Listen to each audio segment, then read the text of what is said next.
rest assured, them some bitches are not through with me. They trying to bury my ass. Hey, I might, well, you know, they ain't through with me. They ain't through with me. I guarantee you.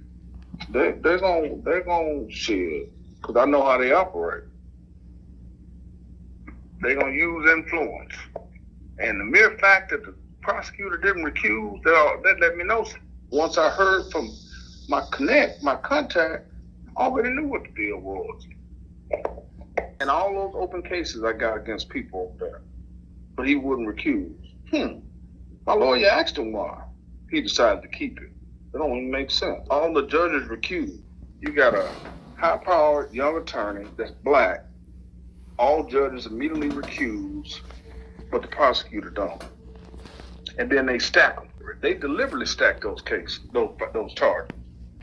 Because the way they look at it is, out of the 85, even if we just get one, we ruin him. But boy, oh boy, when I open up the floodgates, it's over with.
My name is Byron Tate. I'm the editor of the Pine Bluff Commercial.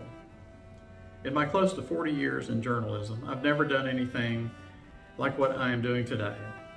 And that is to provide the introduction for a story, a set of recorded interviews and conversations, and a string of text messages from someone and about someone who is no longer living, Maurice Taggart. The Pine Bluff Commercial's relationship with Maurice Taggart goes back several years and started with his 4-year stint as Executive Director of the Urban Renewal Agency. Dale Ellis, who now works for the Democrat-Gazette, covered the Urban Renewal Agency when he was on our staff.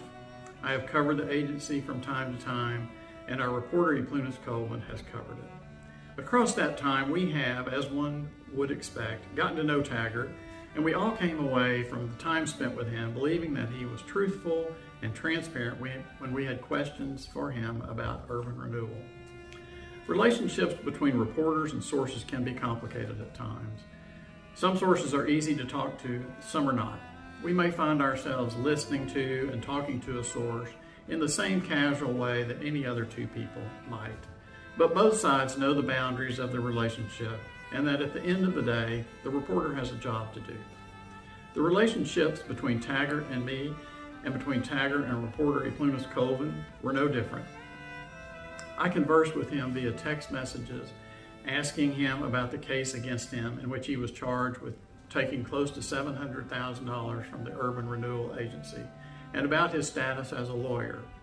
Colvin's involvement with Taggart included a series of phone calls in which Taggart, with his permission, was recorded as he talked about urban renewal, Go Forward Pine Bluff, and other institutions and people in town.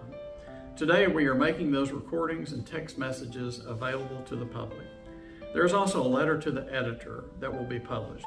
Taggart had written the letter earlier, but then asked that it be held and run closer to the time of the Go Forward sponsored tax vote, which is coming up on November 14th.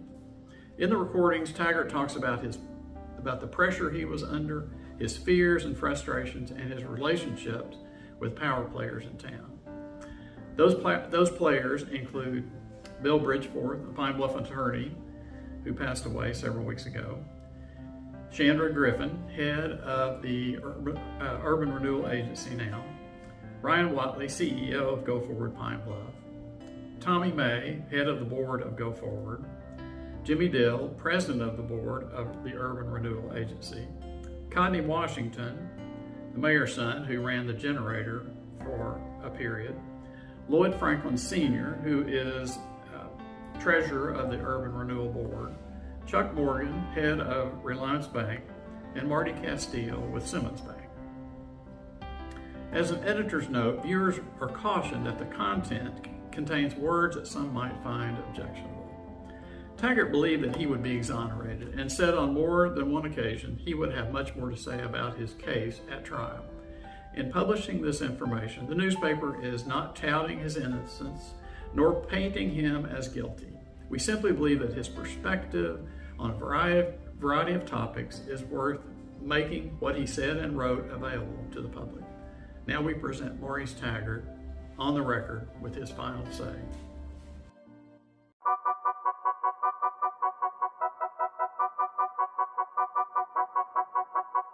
Okay. Now we use, whenever we buy property, we use cashier's check because you gotta have good funds in order to close. And a check is not considered good funds. So, and the only people on that account at Reliance is the mayor and the city clerk. That's the Urban Renewal account. Yeah, the only people on that account is city clerk and the mayor. They didn't want me to, when we first bought those properties, they didn't want to give me a cashier's check because my name wasn't on the account.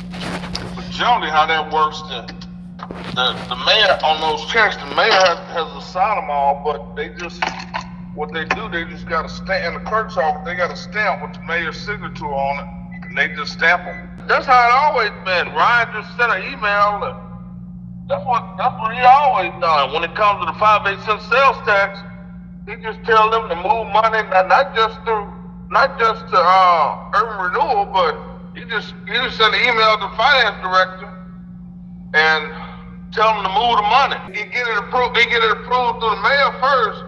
He'll call her and then he just call in and tell them to move the money. But really, he didn't do that. Well, see, he wasn't really, he didn't,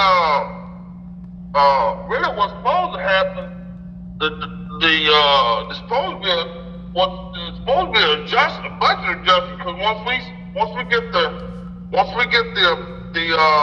account approved, once we get the budget approved, then we have to spend that money based on what we tell the council. So this is how it works.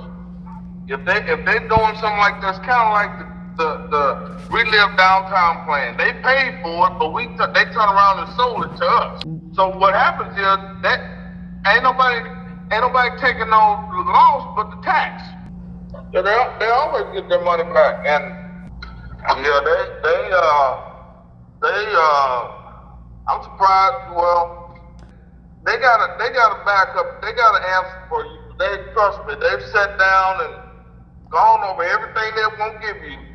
They ain't a big fan of the commercial anymore to do that. Then Ryan trying to distance himself. How you gonna distance yourself away from Urban Renewal? Man, you can't do that. This is what happens. He get home board first, and then he files the email. She know everything he doing.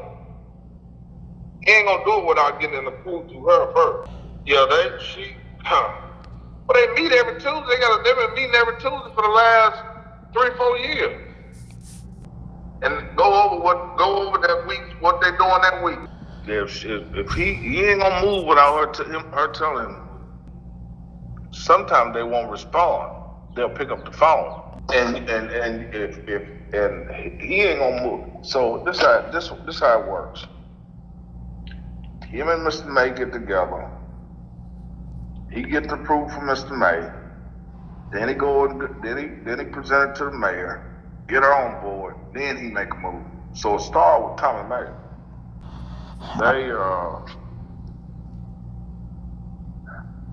I think you got a good feel for the level of influence they have.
question, and if you can't answer, you don't have to answer. But if you can, I'd like you to. So I got a call yesterday saying that the commercial was FOIing my case log and all that stuff. What's that about?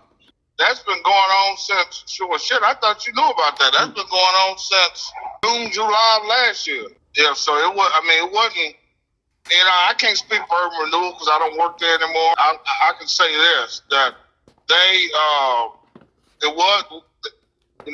people were instructed not to discuss it, but there was something else I was going to tell you. That was back in June or July, I believe, of 2000. I'm gonna tell you something now.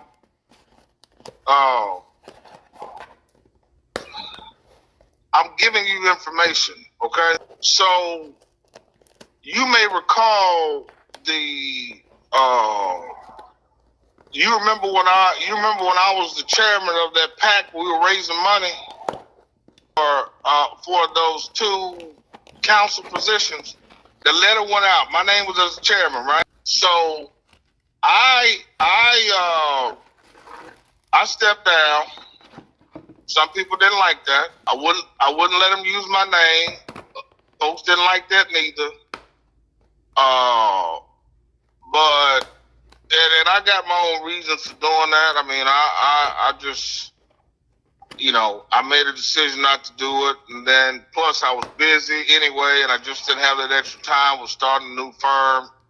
At any rate, they subsequently, the investigation came about, and then I had a contract with Urban Renewal, and they abruptly cut it off. But I'm gonna tell you, I've been around here a long time, and I've been on the inside for a long time. Some people don't like when I'll say this. When I worked for Urban Renewal, I had to answer to other people. When I went into business for myself, I didn't have to answer to nobody. So I had a little bit more freedom. And so some of the things that I may have been involved in while working at Urban Renewal, I decided not to do once I went into my own business because, one, I was busy, and then two, there was some, I just decided I didn't want to do anything else. So I'll say this.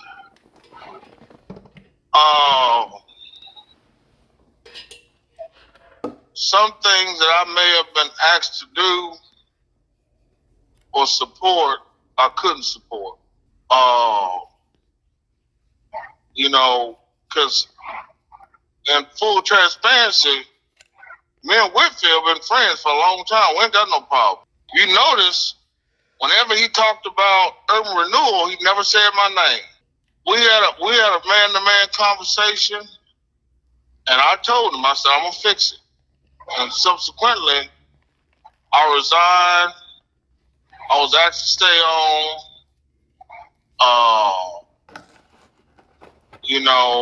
I was asked can my name be used? I declined that. And from there, things just kind of, as it relates to my relationship with, the folks. I mean, my personal relationship was okay. My business relationships with them, it just kind of, it started to kind of diminish. And, there were, because I think I did a damn good job. And as a part of that, prime example, hell, I don't mean this in a bad way, but Miss Griffin, I trained her all the way up from secretary to become the executive director. And I'm not gonna say it's because of me, but I did give my blessing. The board said, "Well, hey, she ready? Let's see in 6 months. Let's see in a year. Okay, she ready now. But then after the situation with, me stepping down and all that, it's all of a sudden like, who are you to be?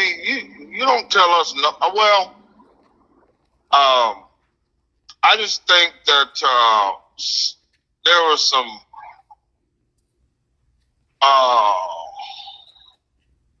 people were possibly upset. I'll say this, from the time, because I've known Shannon as my wife's sorority sister, and to be honest with you, just me and you being candid, some people close to me told me not to hire her. But I said, no, this woman I've known. I mean, when I was on Keedra's campaign, Keedra Burrell, when she ran for the Senate, I'm the one that brought Chandra on. She did a great job then. When she was my secretary, she had access to everything. I mean, you got to think about it. I was a one-man show trying to do all this stuff by myself. And, I turned a whole lot of that stuff over to her, getting her ready, because I knew once I passed the bar, it won't be long, I'm going to be leaving. And so she started out as secretary, then she became the project manager. And then when I left, I pretty much told them, yeah, she needs to, this is the one, but she need to have a little growing period. But in terms of her taking over, quote unquote, as interim director, hell, she had access to everything from the beginning. So, I mean, it's and then when it all went down, like I told Ryan, I told her, I was like, I mean, at least a courtesy. I told her, you could, nobody talked to me. I'm saying, damn, I mean, like, for real, I really did bring you up, train you and get you. You could at least say, well, hey, whatever, this is what the deal is. But it's almost like, and I've had some feelings in the past. Me and Ryan have always had we've had a respectful relationship, good relationship. That's my boy. We hang out or whatever. But in the back of my mind, I always knew if it came down to me and him, and not only that, but he gonna do whatever Mr. May tell him to do. And to them, it's like, well, this Maurice Taggart getting screwed over is versus another seven years of $4 million a year. Well, let's see, $28 million versus Maurice Taggart getting screwed over. Hey, you're gonna take Maurice Taggart getting screwed over to say this $28 million. But I will say this, and I was very, very, very intimately, as you know, I was intimately involved in all decisions. And like I told him, I said, look, man, let the cards fall where they may. But remember now, what you don't want is for me to start talking. That ain't no threat. Like I told him, I said, that ain't no threat. I'm not suggesting nobody did anything illegal.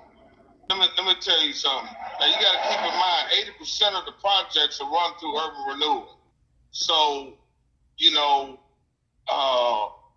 it's in their best interest to make sure that Maurice is on board. Things I wasn't on board with.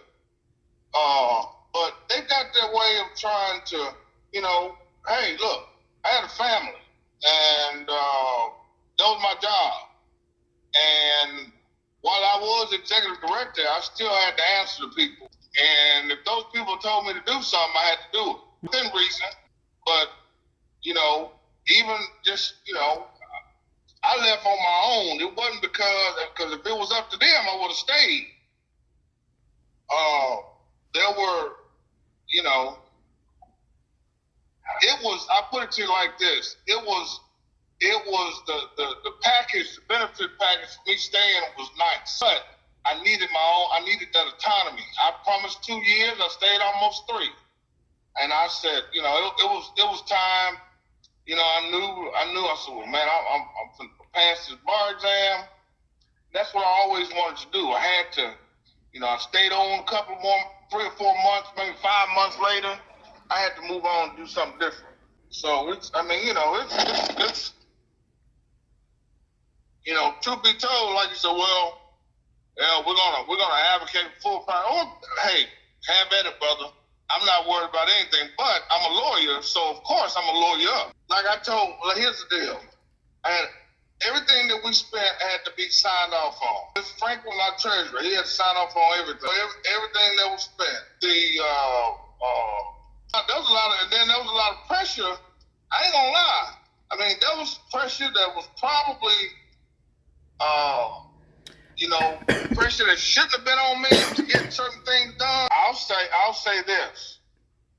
You can't tell a man, even when we bought those properties from Moon, if I buy a car for $10,000 and you want it bad enough, you'll pay me $20,000 myself. So no negotiation with that. Our lawyer, Cody Keys, did the negotiations with them. I said, no. I said, man, this is gonna pass the smell test. You gotta keep in mind, I done worked my ass off to get my law degree, go to law school, pass the bar exam.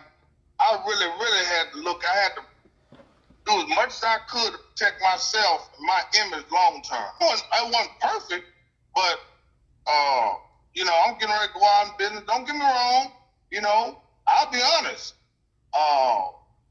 They gave me a contract. I got four lawyers on the board. They steered business to me. I mean, don't get me wrong. I'm thankful. At the same time, it's like, man. I'll just say this. I'm gonna say that. Well. I mean, it's one of those deals where, I mean, shit, they make, listen to that, she noticed something. To say something like that, it's like, hold on, look, you were involved with me from the beginning. You paid bills, you made sure you contacted Mr. Franklin to come sign off. I was too busy. I just signed him and keep moving. Let me tell you something. Take this and do whatever you want with it. But you mark my word, won't shit be completed but that 6th and Main project. Rest of that shit, I used to keep saying, we gotta stop starting these projects, we gotta finish some, we gotta stop starting these projects, we gotta finish some, we gotta stop starting these projects. We had it groundbreaking one anyway.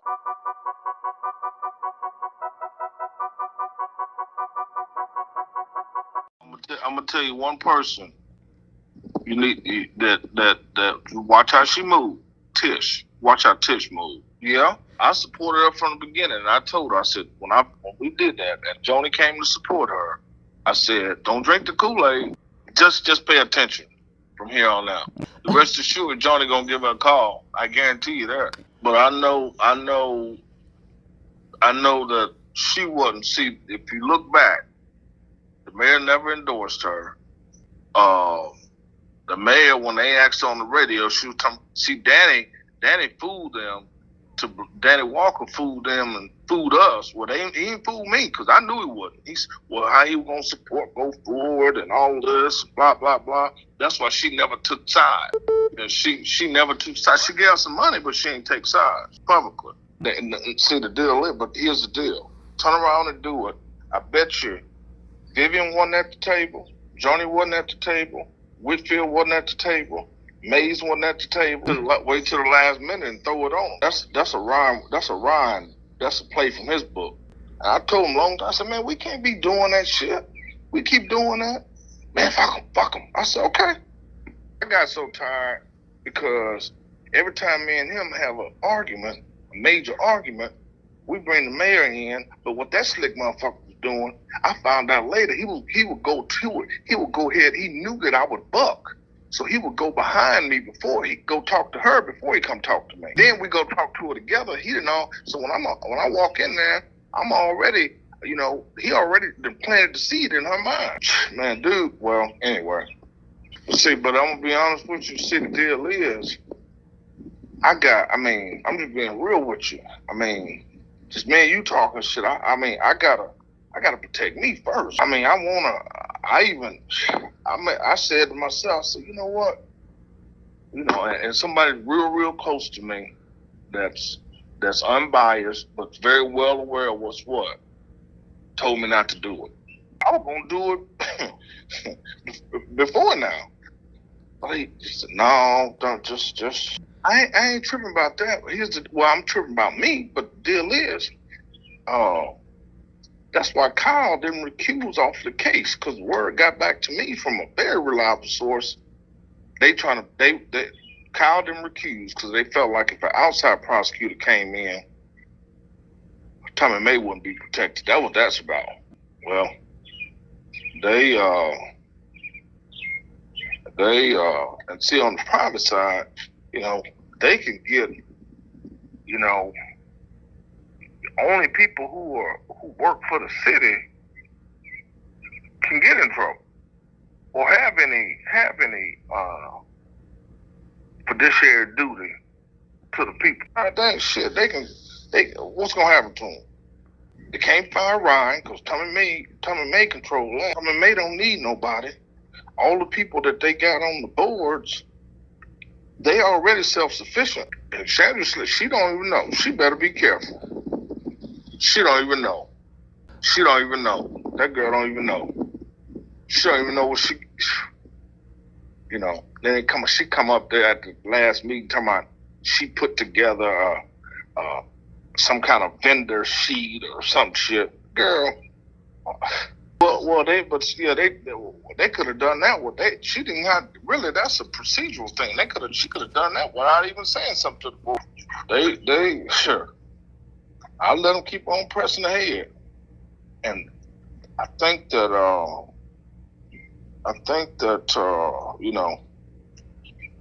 I want to get certain people under oath. I want you to lie. Rest assured, I was keeping notes from the beginning because I know I've been in politics over a decade. I know how that shit works. I don't deal with Floyd. I don't trust Floyd. I don't trust Will. I don't trust Greg because I'm telling you, I know what the deal is with that. If I told you this a long time ago, if anything is ever leaked from me, it's going to you. My wife don't do no mess. She stay out of mess. He thinks that she behind Lafayette and Lloyd and all this shit. Man, I told him, I said, man, let me tell you something. Long time ago, when she first got in, I said, look, man, my wife ain't got shit to do with the bullshit y'all got going. You know what I'm saying? She ain't got shit to do with that. Yeah, that dude anyway, that's neither here nor there. But I don't know. They ain't getting shit accomplished over there. Have you asked the mayor why, or anybody on Urban Renewal, or because you got those emails? You see where a lot of that stuff, they front the money, but they turn around and request the money back from the city. And nobody has written a story or even talked about all the had a diagram of all the interconnection. I never told that. I know I didn't tell you this because at one point, some folks wanted. I'm glad. See, they wanted us to go into business together. I was supposed to be a part of that. All that stuff, all his stuff was financed through Simmons. Okay, everything financed through Simmons. And man, I knew we got it from Tommy. We need to let's go into business and do this and do that. Well, I said, no, I told him, I said, you don't need to be buying no houses in the Urban Renewal area and don't need to be buying no houses in the damn Alice area. Yeah, he didn't care. I'm telling you, there's three houses on between 27th and 28th that he bought that the lady was gonna sell them to me. But I said, nope, it's an Urban Renewal area. If I do it, because I had to go back. I said, man, I can't buy it, but it was such a good deal. He turned around and bought them for me. That's called I forgot what they call it in the banking business. He go in there and sign his name, and old boy approves it. Let me tell you what you need to look at. You need to look. Chandra put everything in her husband's name. I'll tell you, because I'm gonna look it up on Act Data. I know a couple houses. Look at how many houses she's purchased. See, the banks get what they call a yellow book. You ever heard of yellow book? Look at those yellow books. I found this out too, because I used to get them from Jimmy Deal. He get them all the time. The banks get them. All the real estate agents, real estate agents. And one of the things she wanted me to do when I was there was to take her to these meetings with when I go meet with Chuck Morgan or Tommy. I knew what she was trying to do. You know, she mad at, you know, when I left and when I financed my house through another bank other than Reliance and Simmons, they had a problem with that. Chuck Morgan and Tommy go way back. Those are the big, okay, this is how it works. Tommy Simmons, number one, Reliance, number two. They get Reliance crumbs. They got there's other banks where you notice, look at all the accounts, where they at. You got Bank of Star City, you got FBT, you got Connect Bank, you got all those banks. That shit, they send that money Reliance. Our account is with Reliance. That I know. I can tell you some shit, man. That stuff that's people keep talking about Lord Frank Jr. That's his daddy run that show. It says when you look at the deeds, it says Lord Frank. They kept talking about Floyd kept talking about Maurice Taggart and Lord Franklin Jr. Fool, you stupid. Number one, I never talked to the man. Number two, he don't even own the damn building. He never owned the damn building. I deliberately didn't talk to the man. Our lawyer talked to him. What's the name? Recused. I ain't talked to that dude. I'm gonna tell you. Damn, what's that boy name? I'm gonna tell you the name to look up.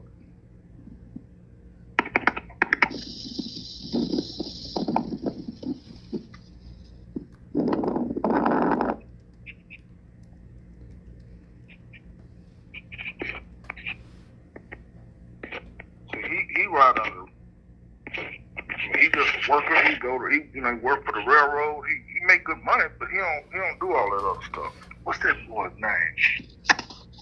I'm gonna tell you. So guess what? If something goes south, Jamina ass will take the hit. She was finance director, all right, in name only. But what they don't understand, that damn Gina, shit.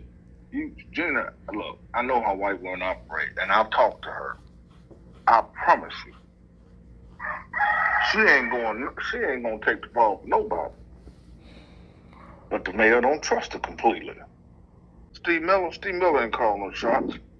Goddamn Gina and the mayor told him what to do. He was so infatuated with Gina, whatever Gina tell him, he did it. They're talking about they got people saying on their card, they're CPA accountants. You ain't no damn accountant. You ain't got no CPA license. You ain't no auditor. You don't have no auditing license. Gina did. Ask her what her background, what kind of education background she got. She ain't working nowhere but there. She ain't no damn auditor. If you an auditor, you go through training. She ain't been through no training. That came up when she wanted to be the finance director, but mayor don't fool with her like that. And I guarantee you, she ain't making no major decision. Every time, if you call over there to Gina, or if one of those council members call her, guess what she gonna do? She gonna pick up the phone and tell. Oh, well, they don't really fool with Althea neither. They don't fool with Althea. They gonna consult with an outside lawyer. They are shit, man. I wouldn't say. I mean, hold on, let me get my charger. You said, oh yeah, we use Harper, Vic Harper. He ain't really, to be honest with you. He closed 80% of the work. Anything that's sold in Pine Bluff, 80% of that stuff going to Pine Bluff title. So really, yeah, Jimmy don't need that shit. He self-made. He He'll be a millionaire. He don't need that. But the deal is, see, a lot of times when it comes to that type of thing, white men ain't necessarily. First thing they look at is the money. Second thing they look at is the power. They like power. Yeah, I told Ryan, he pissed me off. I said, yeah, you ain't gonna do nothing unless the puppet master tell you to do it. Don't cuss me out. I said, it's the damn truth, and you know it. Yeah, he used to call me when everything was going, man, he would call me and text me. Shit. And after we had that heated argument about a month and a half ago, I don't call him, he don't call me. And like I told him, I said, while you on the radio doubling down, nigga, don't forget I hold the full deck while you talking. You and the mayor. Now run tell that. I don't give a shit if you do tell him. And poor McCorvey, I told him, I said, man, I told him a long time ago. Think about it. Think about this. They got rid of Sam. They got rid of me. I told McCorvey a long time ago, I said, you next.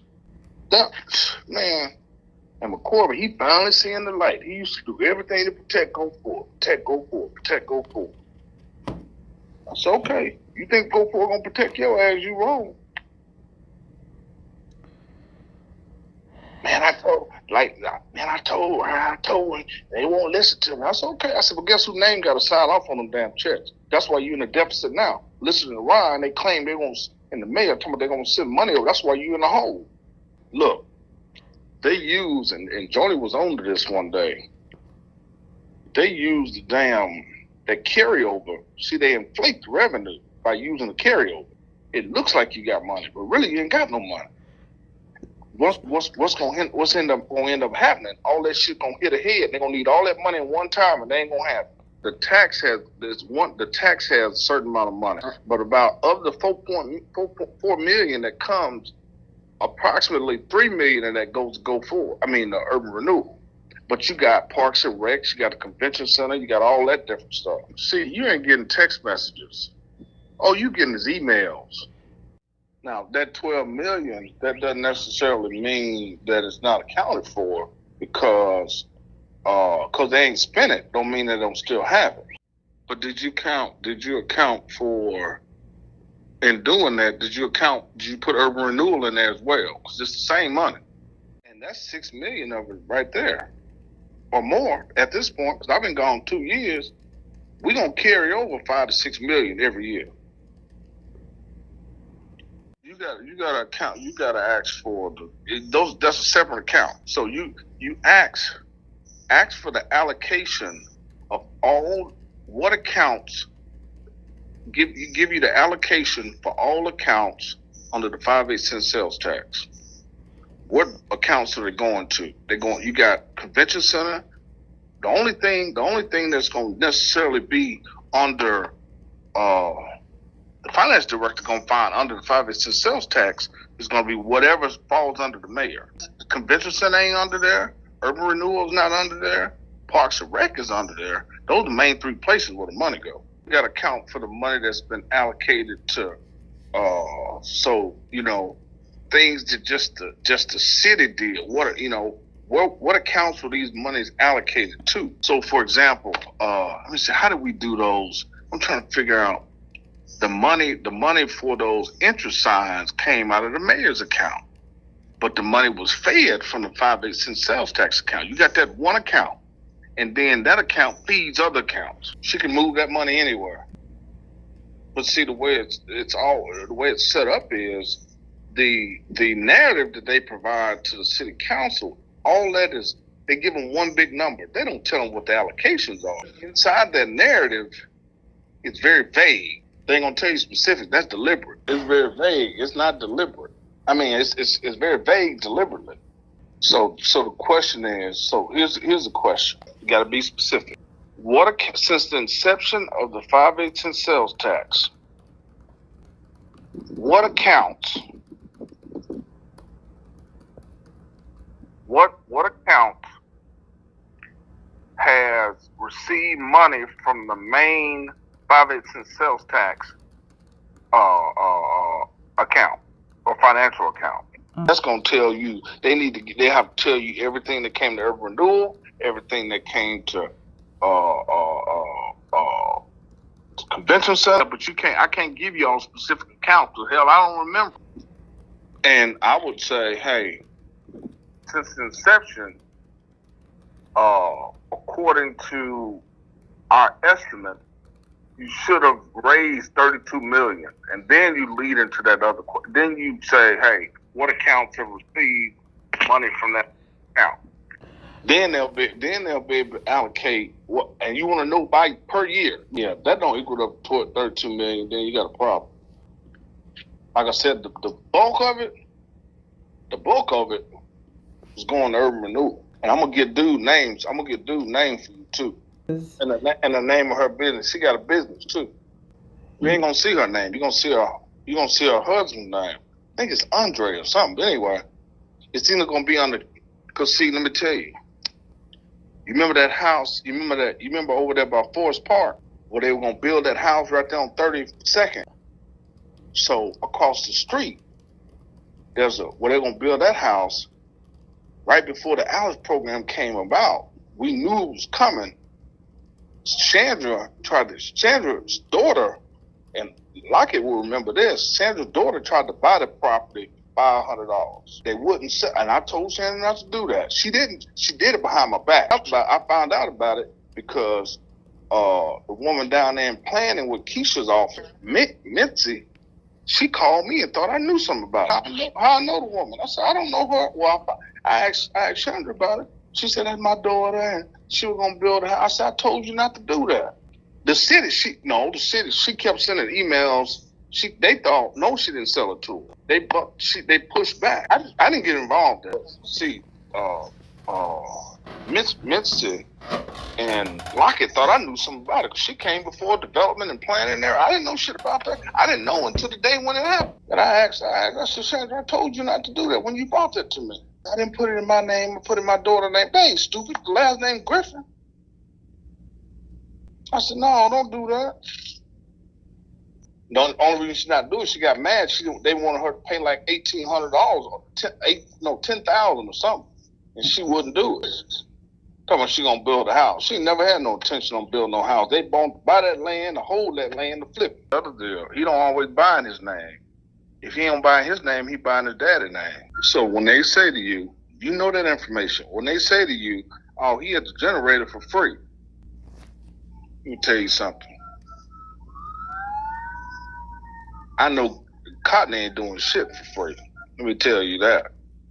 And you know what? Let me tell you what they wanted to do to me. The reason they really got mad, the white folk got mad at me, because they felt like when they offered me that extra 20 and I didn't take it, they felt like they wanted to keep their thumb on me. Everything. I mean, my contract with Urban Renewal, the situation I got with Reliance, they ain't started saying shit until that happened. I've been behind on that.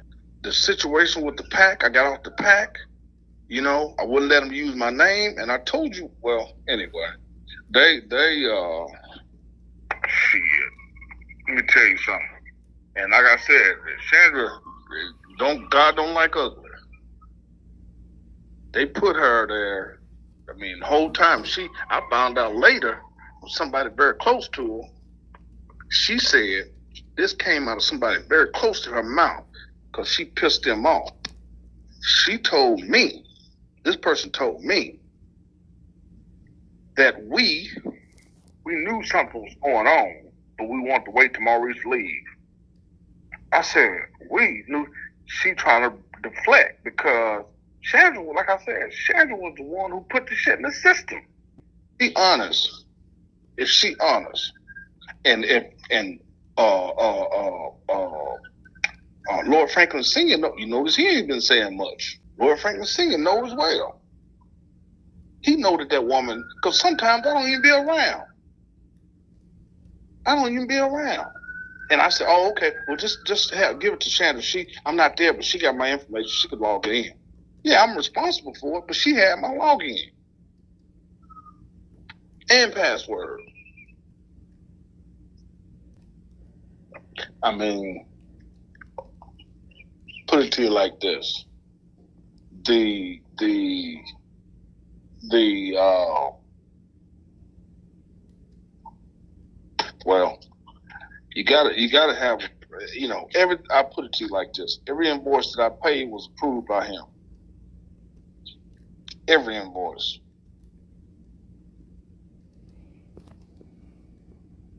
People talking about LAF Holdings. All they know is Lord Franklin. But hold on, let me tell you something. LAF Holdings, you look at the SOS filing, it just says Lord A. Franklin. The only way you're gonna know who it is, you look at the deed. The deed will say Lord A. Franklin by himself, A. Franklin and wife. If it says and wife, you know it's the senior. If it's just the name, you know it's the junior. Cotney's, look up Cotney's real estate. Cotney's business. One of his many businesses, the main one, his construction company. Look it up on SOS.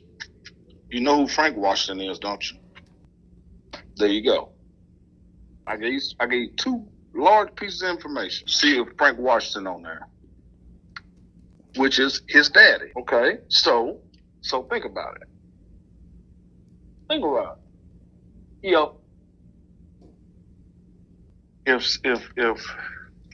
If Simmons, for example, I'm not saying this happens, but Simmons, for example, give a loan to ABC Construction, which is owned by Cotney and his daddy. Okay, Ryan sells the house. Ryan buys the house. The construction work, which they ain't got to disclose because it's private. The remodel of the house, look at the timing. The remodel of the house was done by an unknown contractor. But then it turns back, then a couple months later, it's sold to ABC Contractor. Then ABC Contraction turns around and flips it. You ain't following. So it's directly in that transaction, the contractor, the person that sell it, the person that buy it, and the person that sells it again. There's only certain people involved in that whole transaction. Might be different entities, but it's only certain people involved in that transaction. The contractor, the buyer, and the seller. But those are all the same people. Strike that. Not that they're the same people, but there's a connection. There's a connection between those three people. I'm telling you, they wanted me to go on a business with dude, but no, man. Don't get me wrong, I almost did it, but I was right around the time in my mind I was thinking, I already know where he getting his financing from.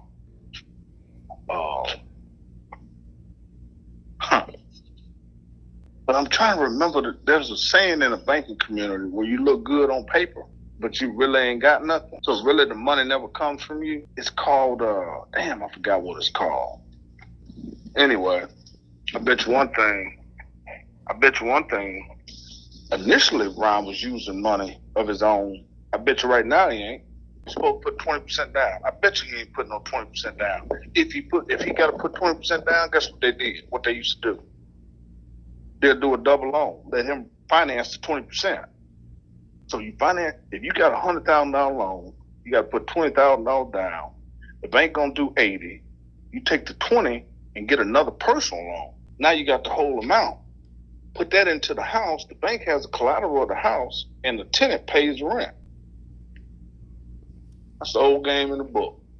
And it's perfectly legal, but it's got to be approved.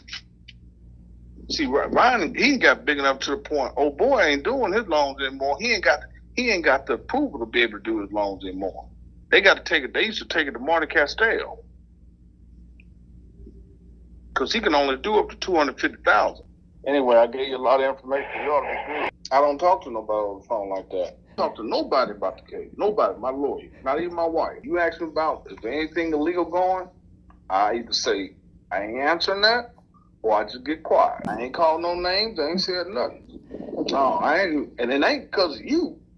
It's because I have to be careful. I don't know what a motherfucker. They could be, no. So I ain't, no. It was, but the feds ain't on this case. It was never the feds. It was always state police. Because if it's not, see, the deal is, if you get a wiretap, it has to be specific. Only judge gonna give them a wiretap on my phone is if it's specific about my case, or there's some implications of somebody else. You got to have PC. You got to have probable cause. They got to have probable cause to lead them to believe there's an implication of somebody else. And I ain't said nothing publicly, so they don't know. I mean, you got to have articulate. They got to be specific. Yeah, you can rest assured. Them some bitches are not through with me. They trying to bury my ass. Hey, I might. Well, you know. They ain't through with me. They ain't through with me. I guarantee you. They're gonna shit, because I know how they operate. They're gonna use influence, and the mere fact that the prosecutor didn't recuse, that let me know. Once I heard from my contact, I already knew what the deal was. And all those open cases I got against people over there, but he wouldn't recuse. My lawyer asked him why. He decided to keep it. It don't even make sense. All the judges recused. You got a high-powered young attorney that's black. All judges immediately recuse, but the prosecutor don't. And then they stack them. They deliberately stack those cases, those charges. Because the way they look at it is, out of the 85, even if we just get one, we ruin him. But boy, oh boy, when I open the floodgates, it's over with. Do you remember, they fired, the mayor fired Miss Williams, Carla Williams, right?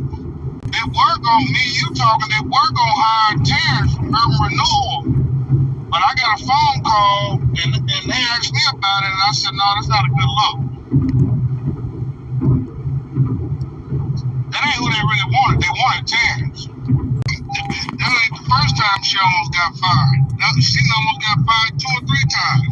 But she wouldn't always dance to the mayor's music, if you know what I mean. I'm going to tell you that, I'm going to say, I noticed you. Do you know why they got rid of him? And you know what? Me and you talking, that's my girl. We talk on a regular basis. And I had to help her navigate some of this stuff to keep her job a long time ago. To be honest with you, I was on the committee that picked her, and I'm not going to say that the mayor did everybody wasn't for her. I ain't going to say that the mayor listened to me, but at that time, she listened to me most times. They didn't want her. I wanted her.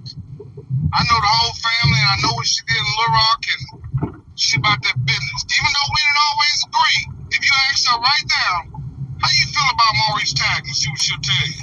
Hey, finance director, take the next one. I got a call about this, but from the beginning, about her, I just know her as my white sorority sister. I don't know her like that. She can't, you got to have a strong back to stand up to certain people. And if you ain't got the influence, I had the influence, so I was okay. Because, I was privy to a lot of stuff. It's everybody kind of quiet. They ain't said nothing else about Maurice lately, have they?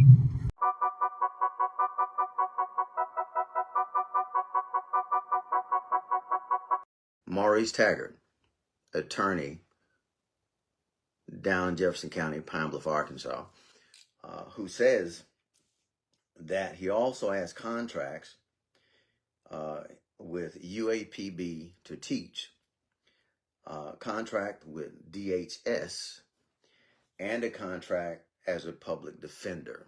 Just some of the extracurricular work that he does for public entities. And then this part, and I'm going to go to the next audio, but that particular part, Maurice is saying, I'm starting to cut back on some stuff. I'm starting to liquidate because I'm doing too much. And even later on, I'm not going to play the other part of this audio. I'm going to save it. But he goes on in this same conversation to mention that he's in his late 40s and he's got a fraternity brother who was also, you know, young, who worked like as hard as he worked, Taggart, and died. And so Taggart didn't want to be that, or didn't want to be like that fraternity brother who worked himself to death at a young age. He wants to cut back now. In Taggart's words, liquidate. The audio that I'm about to play for you now is very important to the people in Pine Bluff, because he's going to talk about, Maurice Taggart is going to talk about the shady process that city officials have been taking to take people's property. Where the city wants property, this is how they take the property.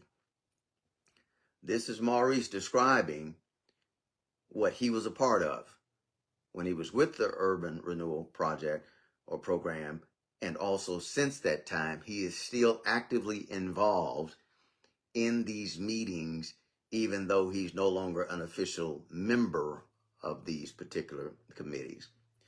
And so I'm going to pull this up. And what this is,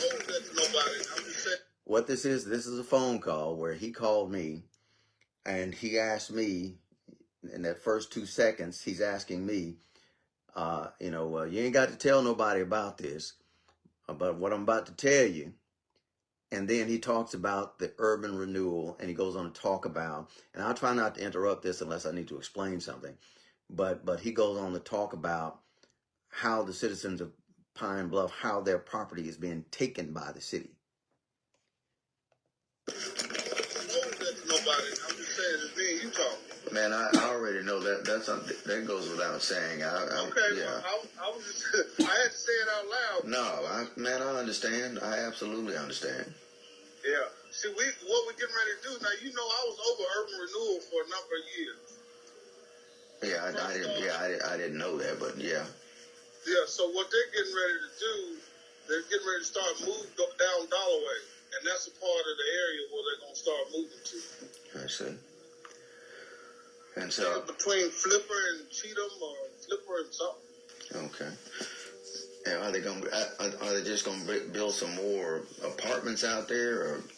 No, I think they're going to single family homes, kind of like what they did over on 34th Street. Oh, I see.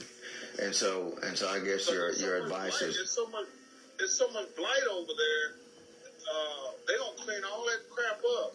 I mean, now this is what I believe. This is what we've done. We either get it by eminent domain, or or we get it by condemn and tear down. Then they owe us. Then we take the property, foreclose on the property, or they're gonna buy it from. Normally, what they start doing, they'll do eminent domain or buy it from the property owner. As long as it's maintained, you're straight. But if it's not maintained, they're gonna try to tax you, cut it and clean it and all that stuff. And then if you don't pay, they'll foreclose on it. Now they ain't gonna disclose that up front. Yeah. But that's how we normally do it. And will they still, if they use eminent domain, will they pay fair market value? Yes. And so, but here's the deal. Yeah. What I would tell you now, in retrospect, thinking about it, I would leave there just to see, I envision this happening. I don't know how soon it's going to happen, but I know that we'll find out once if this tax is renewed again in Pine Bluff. Anyway, I just because I really want folks to know all that, because I'm out of the loop per se. Oh, I see.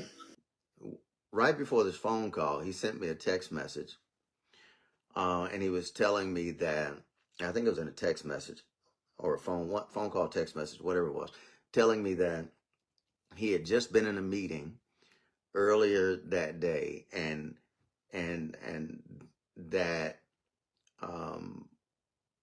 that the property that we have on Cheatham, that it's valuable property to the city, because the city of Pine Bluff, even though they had not disclosed it to the citizens, they were planning, if that go forward tax or whatever that is, if the go forward tax had passed, they were planning to take more areas of the city by eminent domain or by code enforcement and code violations.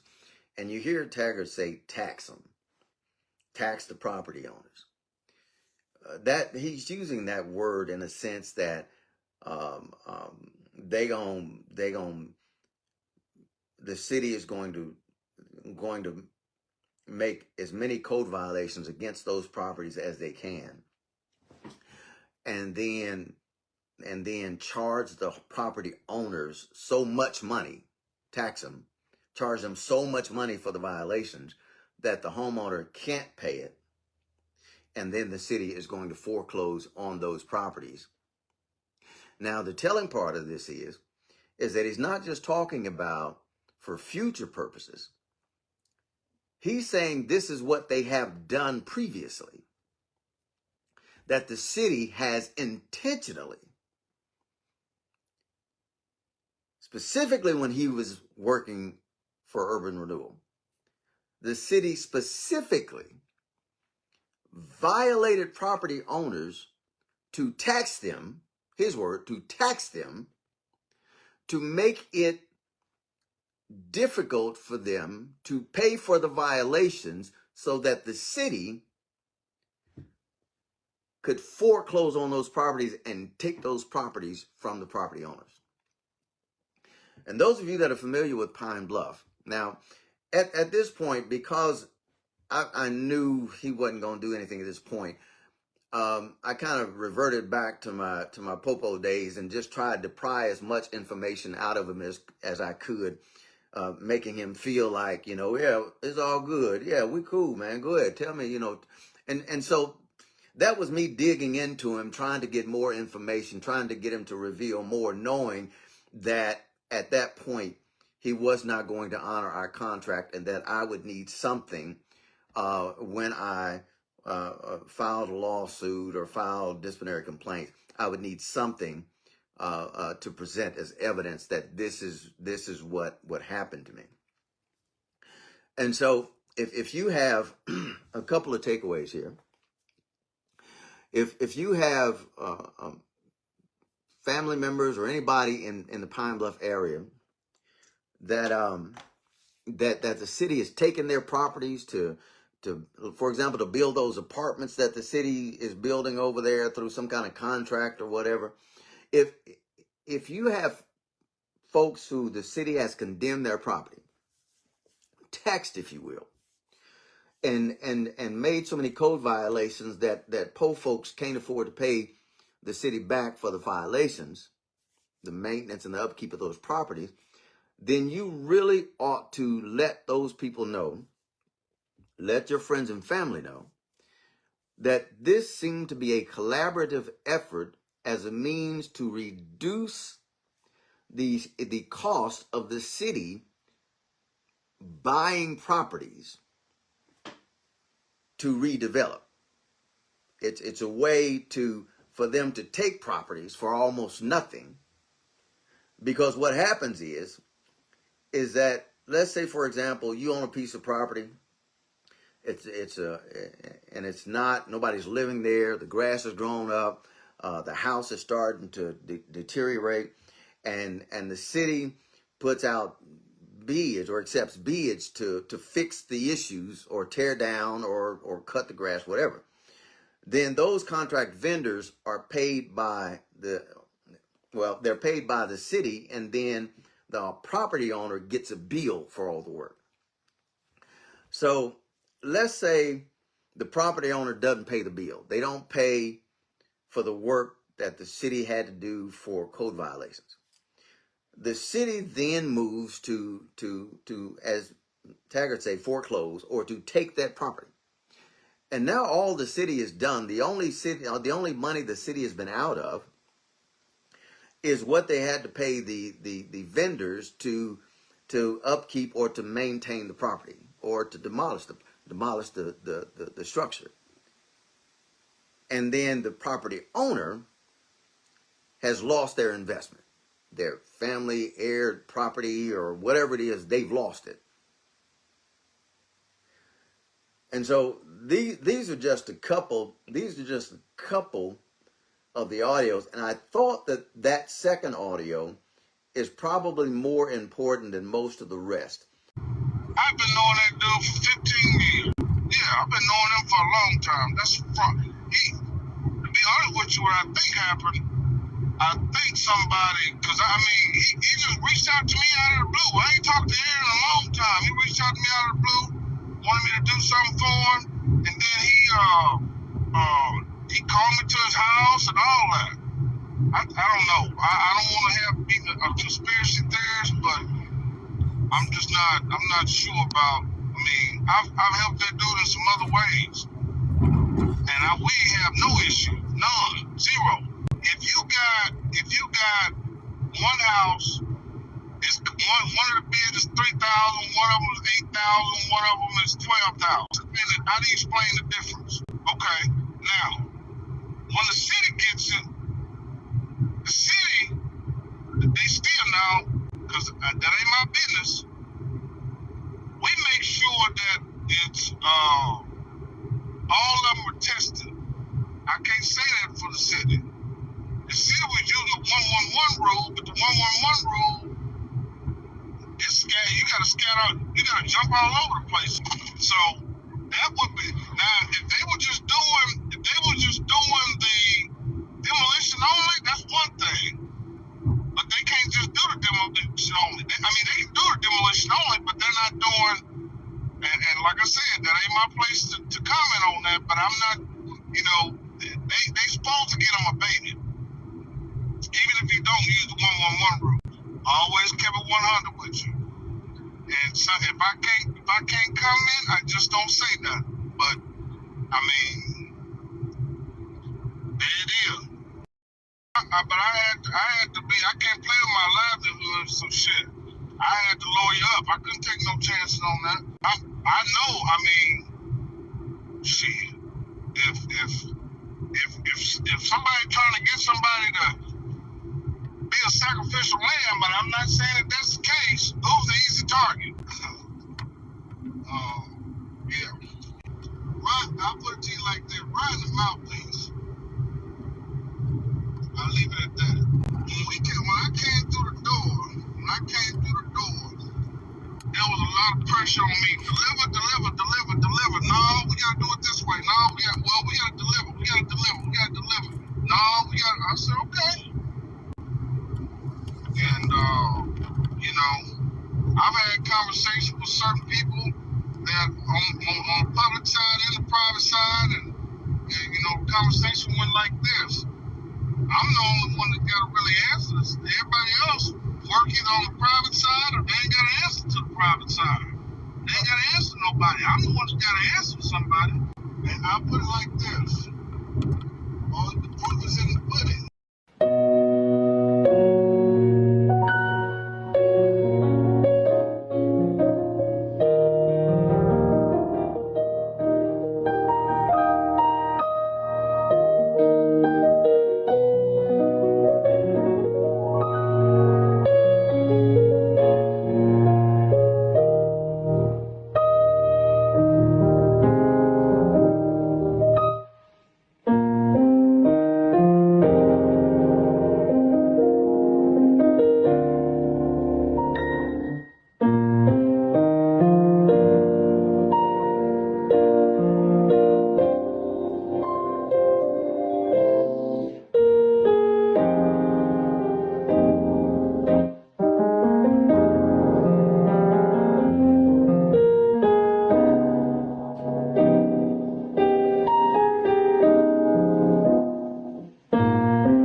this video in as you show me. And, Okay. yeah.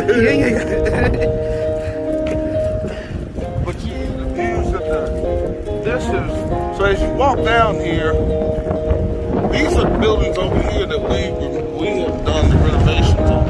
316 Main, 322 Main, 324 Main. That's the old Crest building at 326. That's a very dilapidated condition as well.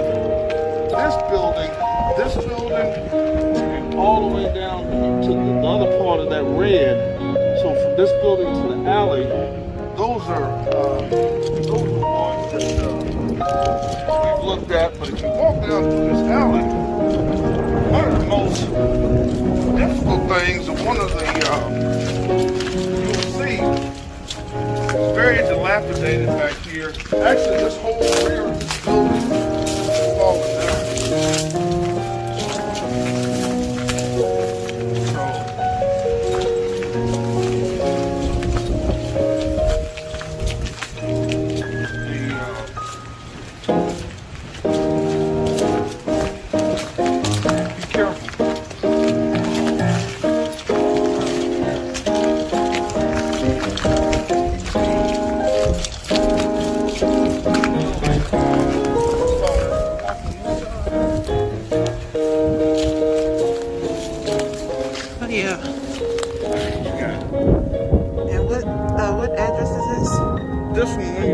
It should come up as 317. Like I said, all these numbers run together. I'll show you.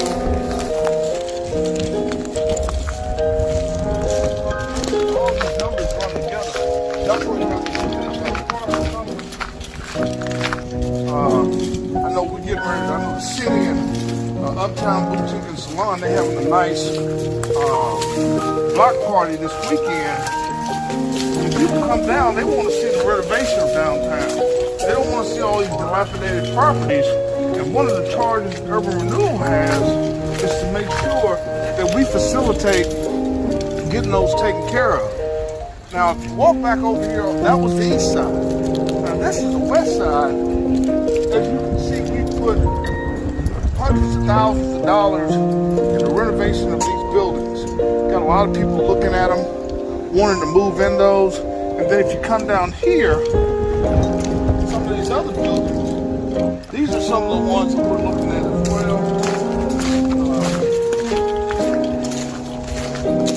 This is private property, so we won't go inside here. You don't necessarily have to go inside. You can see it from the outside. It's caving in right over here. Building the historic nature of them is so important that we maintain those. You can stand right here without even walking inside, and you can see where that roof is falling in. Then if you walk over here,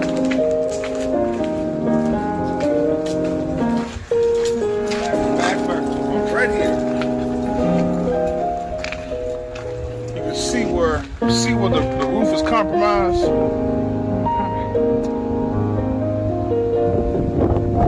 So in order for us to do a total renovation and revitalization of downtown, we gotta make sure we have all the buildings, work to have all the buildings in congruence, meaning you wanna make sure that they're up to code. We have the opportunity to renovate those. We wanna do that as well. I mean, even with the windows, we restored those windows. Look how beautiful those windows look. I mean, it's nice compared to what it looked like originally.